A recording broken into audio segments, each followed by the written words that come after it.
राकेश त्रिपाठी। राकेश, फिर से आज आप ही से शुरू करूंगा। मौर्य जी दिल्ली आए हैं राकेश त्रिपाठी, किस किस से मिल रहे हैं, क्या वजह है दिल्ली आने की अचानक?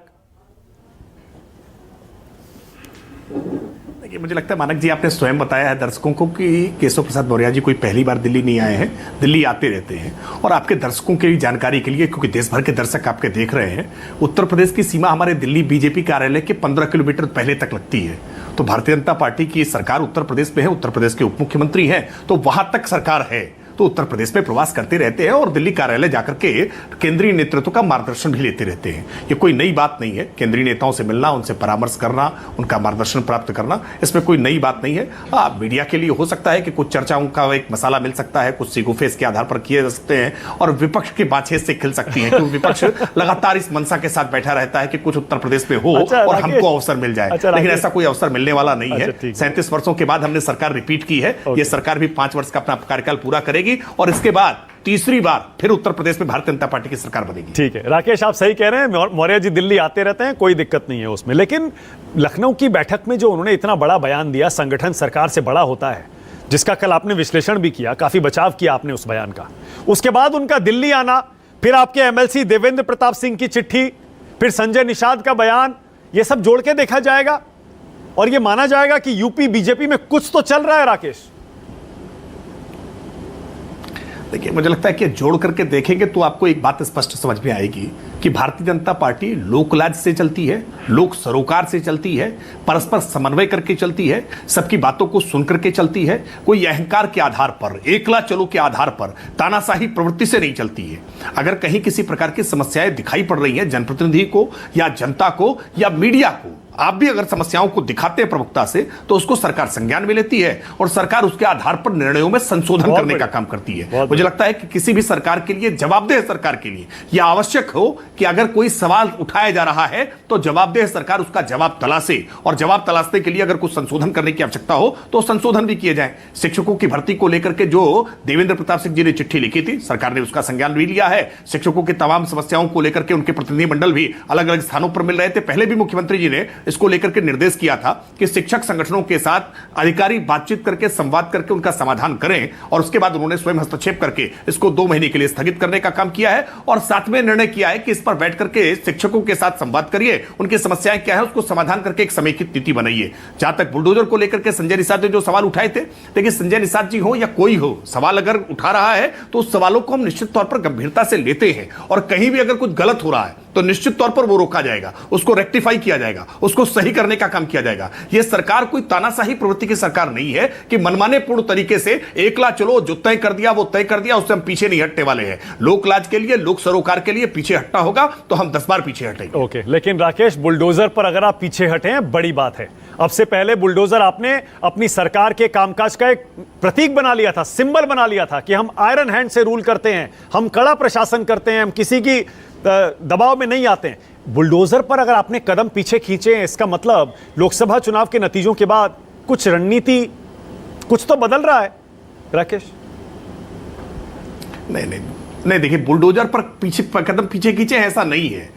देखिए, अकबर नगर पूरी तरह से, आप इसकी भौगोलिक परिस्थितियों को अगर अपने रिपोर्टर से इसको तलाश करके बताएंगे तो स्पष्ट हो जाएगा कि इस पूरे मामले को लेकर के सुप्रीम कोर्ट तक गए थे। अकबर नगर जो ध्वस्त हुआ, जहां बुलडोजर चला, वो पूरी तरह से बंधे के अंदर, यानी नदी के गोद के भीतर बना हुआ था, जिसने कुकरेल नदी को पूरी तरह से समाप्त किया। और यह गंभीर चिंता का विषय है कि आप, नेचर आपकी नीड पूरी कर सकती है। महात्मा गांधी जी ने कहा था कि नेचर आपकी नीड पूरी कर सकती है, आपकी ग्रीड पूरी नहीं कर सकती है। आप अगर पेड़ों को काट डालेंगे, आप नदियों को पाट डालेंगे तो जीवन कैसे चलेगा। कुकरेल नदी को पूरी तरह से एक नाले में तब्दील करने का काम किया था। उत्तर प्रदेश की योगी आदित्यनाथ सरकार ने कठोर इच्छा शक्ति के साथ उस नदी को पुनर्जीवित करने का बीड़ा अपने हाथ में उठाया। हमने इसकी कानूनी लड़ाई भी लड़ी और अकबर नगर जो पूरी तरह से इलीगल था उसको ध्वस्त भी किया। लेकिन कुछ अधिकारियों के उतावलेपन में पंतनगर में, जहां पर लीगल तरीके से बसावट है, जो विधिक तौर पर जिनकी गलतियां नहीं है, उनके मकानों को भी चिन्हित कर दिया गया था, वहां निशान लगा दिए गए थे। जब यह पूरा मामला मीडिया के माध्यम से भी, पार्टी के नेताओं के माध्यम से भी मुख्यमंत्री जी तक संज्ञान में आया, मुख्यमंत्री जी ने निवासियों के साथ साथ मुलाकात की, उनसे बातचीत की और जो तथ्य थे उन तथ्यों का विश्लेषण करने के बाद यह स्पष्ट किया कि किसी तरह की कार्रवाई नहीं होगी और उन अधिकारियों की जवाबदेही तय करने का काम करेंगे जिन अधिकारियों ने उतावलेपन में, आनंद फानन में आकर के ऐसे मकानों को चिन्हित करके सरकार के खिलाफ वातावरण बनाने का प्रयास किया है, उनकी भी जवाबदेही तय करने का काम करेंगे। इसका मतलब पीछे खींचने का मसला नहीं है, अपराधियों के खिलाफ, अतिक्रमण के खिलाफ बुलडोजर चलता रहेगा। ओके, नेतृत्व परिवर्तन की कोई संभावना नहीं है ना यूपी में? आप उसको सिरे से खारिज कर रहे हैं ना? नहीं, बिल्कुल नहीं है, कोई पूरी तरह से खारिज कर रहा हूं, कोई संभावना नहीं है। अच्छा, एक लाइन का जवाब दे रहे हैं, कमाल है, इतना बोलते हैं राकेश आप, ऐसे इतने लंबे लंबे जवाब देते हैं, इस पर एक लाइन बोले सिर्फ। नेतृत्व परिवर्तन के सवाल पर सिर्फ कोई संभावना नहीं है कहकर आपने अपना जवाब खत्म कर दिया। बताइए ना, ये जो मांग उठ रही है, अंदर ही अंदर जो चर्चाएं चल रही हैं, क्या ये सिर्फ कॉन्स्पिरेसी थ्योरी है? ये मीडिया का दिया हुआ है, मीडिया का पैदा किया हुआ है?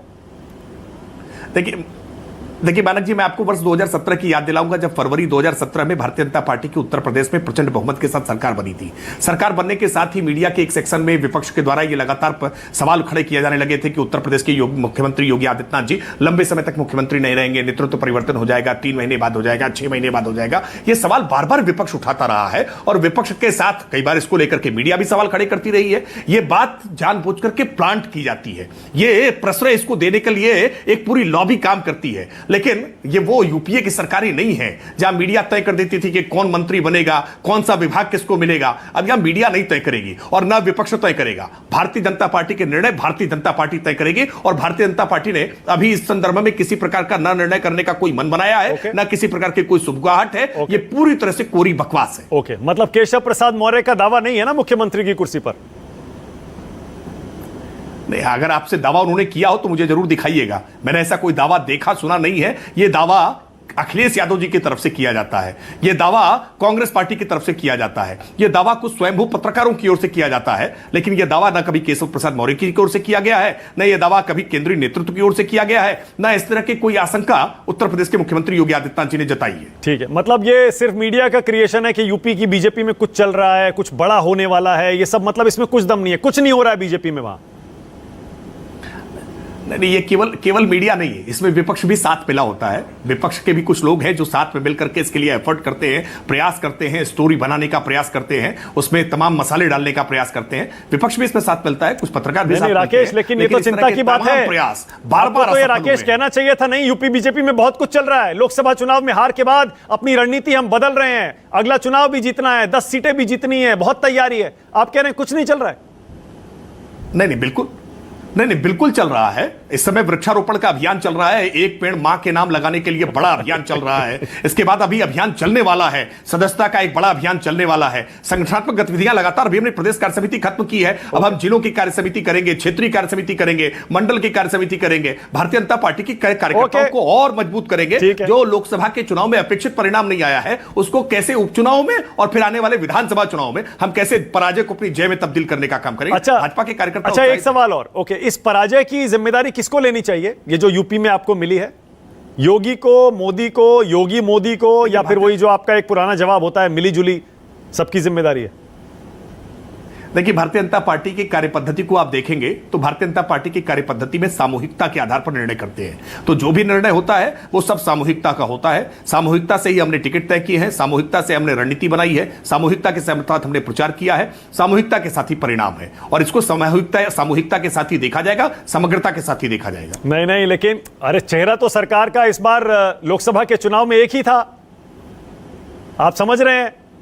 एक ही चेहरा था जिसके नाम पर पूरा चुनाव हुआ पूरे देश में। बिल्कुल समझ रहा हूं। नहीं, वही चेहरा राजस्थान में भी था, वही चेहरा मध्य प्रदेश में भी था, वही चेहरा उत्तराखंड में भी था, वही चेहरा दिल्ली में भी था, वही चेहरा हिमाचल में भी था। सब जगहों पर परिणाम अच्छा आया है। हाँ। कुछ राज्यों की अलग भिन्न परिस्थितियों के कारण और अलग अलग क्षेत्रीय परिस्थितियों के कारण पार्टी का परिणाम अलग अलग स्थानों पर अलग अलग हुआ है। उसकी पार्टी ने समीक्षा भी की है और उसको लेकर के रणनीति बनाई है। ओके।